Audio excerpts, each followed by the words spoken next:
Managing a server isn't just about launching it. Maintenance and control are just as important.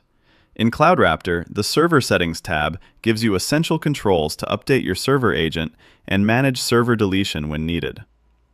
To access it, go to the server's dashboard, select your server, and open the Settings tab. The first section is Maintenance. Here, you can update the CloudRaptor agent installed on your server. When you click Update Agent, CloudRaptor upgrades the agent to the latest version, refreshes Nginx configurations for your applications, and reloads system services if needed.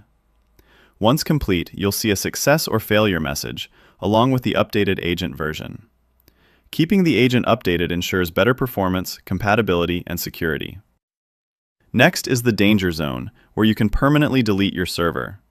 When you click Terminate Server and confirm, the server is destroyed at the provider level.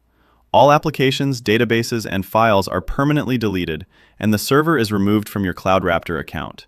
This action cannot be undone. Before terminating a server, make sure all applications are removed. CloudRaptor will not allow deletion if applications are still attached. From the Settings tab, you can safely maintain your server or permanently delete it when it's no longer needed. That's how you manage server settings in CloudRaptor.